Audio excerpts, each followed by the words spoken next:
सम्मानीय शिक्षक साथियों, इस वीडियो में हम देखेंगे एजुकेशन पोर्टल 3.0 पर सर्विस बुक से संबंधित कुछ अपडेट आए हैं। उन अपडेट्स को हम देखेंगे जो आपको प्रॉब्लम हो रही थी, ऑर्डर डेट और ज्वाइनिंग डेट। इस संबंध में कुछ परिवर्तन किए गए हैं, उन परिवर्तनों को हम देखते हैं। तो आप किसी ब्राउज़र पर सर्च करें एजुकेशन पोर्टल 3.0। जैसे ही आप सर्च करते हैं जो पहला ऑप्शन यहाँ पर शो होता है, इस पर आप क्लिक कर दें। इस पर जैसे ही क्लिक करते हैं तो लॉगिन के लिए ऑप्शन उपलब्ध होता है। तो पूर्व से जैसे आप लॉगिन करते आए हैं, यूजर नेम में व्यक्तिगत यूनिक आईडी लिखें, पासवर्ड लिखें, कैप्चा फिल करें, लॉगिन पर क्लिक कर दें। अब जैसे ही पोर्टल लॉगिन हो जाता है, पेज ओपन होता है। आप सर्विस बुक अपडेट करना चाहते हैं, एम्प्लॉय डायरेक्टरी पर आप क्लिक करें। इस पर जैसे ही क्लिक करते हैं ई सर्विस बुक का ऑप्शन आपको यहाँ पर प्रदर्शित होता है, इस पर क्लिक करें। एक बार पुनः ई सर्विस बुक ऑप्शन उपलब्ध होता है, इस पर आप क्लिक कर दें। इस पर जैसे ही क्लिक करते हैं तो ई सर्विस बुक अपडेशन संबंधी यहाँ पर जानकारी ओपन होती है। यहाँ से आपने ई सर्विस बुक अपडेट की है और यदि नहीं की है तो यहाँ से आप अपडेट करेंगे। पूर्व में कुछ साथियों द्वारा ई सर्विस बुक अपडेट की जा चुकी है और वहाँ पर कुछ गलतियाँ हो गई हैं। जैसे पोस्टिंग जो संबंधित ऑप्शन है, पांचवा ऑप्शन, यहाँ पर आपने पोस्टिंग संबंधी जब डिटेल फिल की थी तो वहाँ पर ऑर्डर डेट और ज्वाइनिंग डेट में त्रुटि हो गई है, क्योंकि यहाँ पर जो पहले सुविधा दी गई थी, यदि हम ऑर्डर डेट लिख देते हैं तो फिर ज्वाइनिंग डेट हमें वही लिखनी होती थी जो ऑर्डर डेट है या उसके बाद की लिखनी होती थी। क्योंकि कुछ ऑर्डर ऐसे हैं जैसे सम्मेलन ऑर्डर, सम्मेलन पहले हो चुका है और ऑर्डर बाद में जारी हुआ है, तो वह डेट हम नहीं लिख पा रहे थे जो सम्मेलन की हमारी डेट है। या 2018 में जो न्यू कैडर में शिक्षक साथी आए हैं उनको भी अपनी न्यू कैडर में आने की दिनांक लिखने में प्रॉब्लम हो रही थी, उसमें अब सुधार किया गया है। पहले हम देख लेते हैं पर्सनल इन्फॉर्मेशन में क्या परिवर्तन किए गए हैं। पर्सनल इन्फॉर्मेशन को आप क्लिक करेंगे तो हम देखते हैं सभी जानकारियां पहले जैसी हैं, जो भी जानकारियां आपने फिल की हैं। फिर हम यहाँ नीचे देखेंगे जो आपकी पोस्टिंग डिटेल है। पोस्टिंग डिटेल यहाँ पर करंट पोस्टिंग ऑर्डर नंबर और current posting order date, current posting joining date, यह ऑप्शन दिया गया है। यहाँ पर पहले फर्स्ट अपॉइंटमेंट डेट या फर्स्ट अपॉइंटमेंट ऑर्डर और फर्स्ट अपॉइंटमेंट डेट लिखने का भी ऑप्शन था, उसे अलग कर दिया गया है, हटा दिया गया है। अब करंट पोस्टिंग संबंधित जानकारी आपको भरना है। तो यहाँ पर इस जानकारी को भरने में आपको किसी प्रकार की प्रॉब्लम नहीं हो रही थी। जो हमने फर्स्ट अपॉइंटमेंट डेट भरी है उसमें सही जानकारी हमने फिल कर दी थी, करंट पोस्टिंग भी आपकी सही फिल हो गई होगी। तो यहाँ पर किसी प्रकार की प्रॉब्लम नहीं थी। जो प्रॉब्लम यहाँ पर हुई थी वह है पोस्टिंग में। यहाँ जैसे पोस्टिंग को हम क्लिक करते हैं, अब यहाँ आपको जानकारी फिल करना है। यहाँ पर दो भागों में इसे विभाजित कर दिया गया है। जब ई सर्विस बुक अपडेशन प्रारंभ हुआ था तो यहाँ जो है 6 प्रकार की जानकारियाँ हैं। प्रथम नियुक्ति, अध्यापक संवर्ग में सम्मिलन, नवीन संवर्ग में नियुक्ति की प्रविष्टि, स्थानांतरण, पदोन्नति, उच्च पद प्रभार नियुक्ति की प्रविष्टि। यह ऑप्शन सभी एक जगह दिए गए थे, अब इन्हें 2 भागों में विभाजित कर दिया गया है। अब हम यहाँ पर देखते हैं आपसे मिस्टेक किस प्रकार से हुई है और उस मिस्टेक को आप कैसे सुधार सकते हैं। इस त्रुटि में आप सुधार तभी कर सकते हैं यदि आपने सर्विस बुक को लॉक नहीं किया है। यदि लॉक कर दिया है तो अब आप इस जानकारी में सुधार नहीं कर पाएंगे। जब अनलॉक का ऑप्शन आपको उपलब्ध होगा तब आप इस जानकारी में सुधार कर पाएंगे। तो बहुत से साथी सर्विस बुक को लॉक कर चुके हैं, तो उन्हें अनलॉक का ऑप्शन भी दिया जाना चाहिए ताकि वह अपनी जानकारी में सुधार कर सकें। जैसे हम यहाँ क्लिक करते हैं पोस्टिंग टाइप, अब आपने यहाँ फर्स्ट अपॉइंटमेंट सिलेक्ट किया होगा। डेजिग्नेशन यहाँ पर किस पद पर आपकी प्रथम नियुक्ति हुई है। तो जैसे गुरुजी साथी हैं जिनकी शिक्षा गारंटी में नियुक्ति हुई थी तो उनकी संविदा में नियुक्ति हुई, वह जानकारी उन्हें यहाँ पर भरनी थी।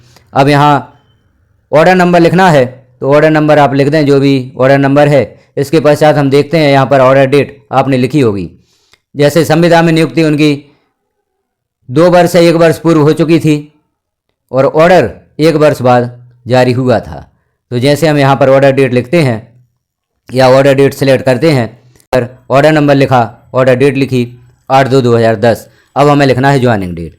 चूँकि इनकी ज्वाइनिंग पूर्व में ही हो चुकी थी, जो आदेश में भी मेंशन था कि किस दिनांक से इन्हें संविदा नियुक्ति दी गई है। अब हम देखते हैं क्या यहाँ पर ज्वाइनिंग डेट हम सुधार सकते हैं। तो बर्थ सेलेक्ट करके देखते हैं, यहाँ पर 2010 ही हम सिलेक्ट कर सकते हैं।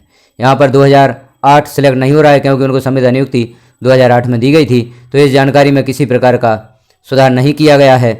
अब हम दूसरी जानकारी देखते हैं, अध्यापक संवर्ग में सम्मिलन।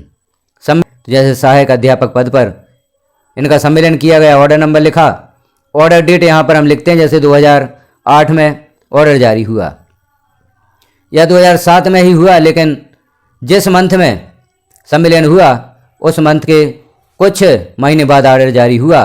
जैसे 2008 यहाँ पर हमने सिलेक्ट किया, यहाँ पर हम मंथ भी सिलेक्ट कर लेते हैं, 1 अप्रैल 2008 को आदेश जारी हुआ, और जबकि इनका सम्मेलन 1/4/2007 में हो गया था, तो हम यहाँ पर 2007 सिलेक्ट करके देखते हैं, तो यहाँ पर आप 2007 सिलेक्ट कर पा रहे हैं। तो यहाँ पर हमने 2007 सिलेक्ट किया। अब यहाँ posting school office institute code, यहाँ पर विद्यालय का डाइस कोड लिखना है, तो आप डाइस कोड भी लिख सकते हैं। डाइस कोड हम लिखते हैं और विद्यालय का नाम आपको यहाँ पर लिखना है, तो जो भी आपका विद्यालय है उस विद्यालय का नाम आप यहाँ पर लिखेंगे। इसके बाद जानकारी को ऐड करेंगे तो यह जानकारी यहाँ पर सेव हो जाती है। तो अध्यापक संवर्ग में सम्मेलन संबंधित जो यहाँ पर आपकी सम्मेलन डेट गलत हो गई थी उसमें आप सुधार कर सकते हैं। अब यह ऑप्शन दे दिया गया है, लेकिन यह सुधार आप तभी कर पाएंगे यदि आपने सर्विस बुक को लॉक नहीं किया है। यदि सर्विस बुक को लॉक कर दिया है तो यह जानकारी यहाँ पर भरने के लिए ओपन अब नहीं होगी। तो विद्यालय का नाम लिखा, सपोर्टिंग डॉक्यूमेंट्स में आप पुनः यहाँ पर आदेश सबमिट कर दें, और जो जानकारी आपने पूर्व में फिल की थी जो आपकी यहाँ नीचे शो हो रही है, यहाँ पर डिलीट का ऑप्शन दिया गया है, इस ऑप्शन से आप इस जानकारी को डिलीट कर दें।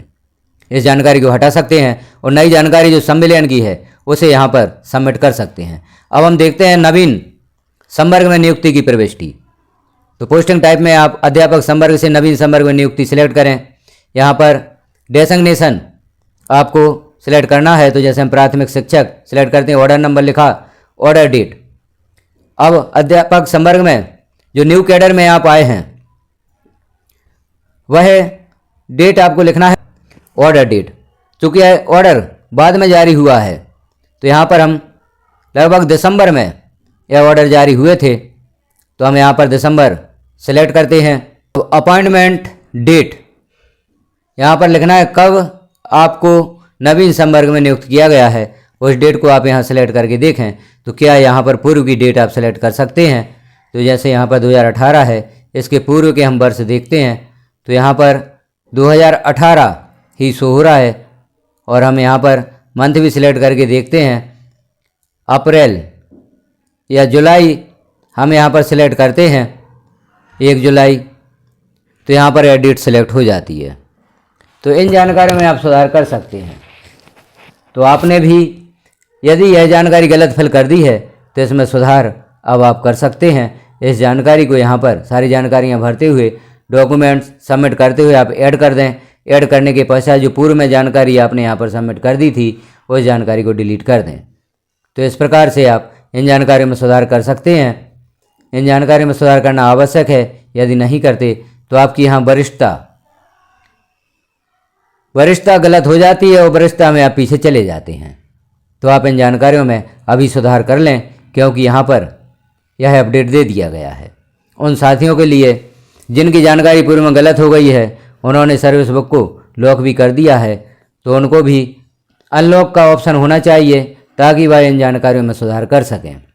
अब यहाँ पर एक और जानकारी में सुधार किया जाना आवश्यक है फर्स्ट अपॉइंटमेंट से संबंधित। जैसे अभी हमने देखा, फर्स्ट अपॉइंटमेंट में जब आप ऑर्डर डेट लिख देते हैं तो ऑर्डर डेट के पहले की डेट आप यहाँ पर सबमिट नहीं कर पा रहे हैं, तो यह भी एक अपडेट किया जाना चाहिए, यह भी सुधार किया जाना चाहिए।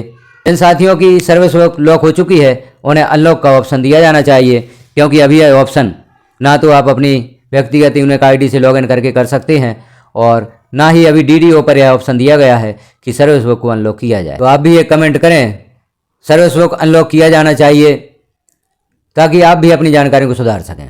तो जानकारी कैसी लगी आपको कमेंट में एक बार अवश्य बताएं।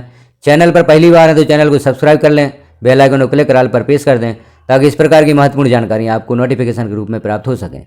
जिन साथियों को यह जानकारी प्राप्त नहीं हुई है उन साथियों में यह वीडियो अवश्य शेयर करें, ताकि वह भी अपनी जानकारियों में सुधार कर सकें। जो भी आपके ग्रुप्स हैं, आपके मित्र हैं, सभी को यह वीडियो शेयर अवश्य करें। धन्यवाद।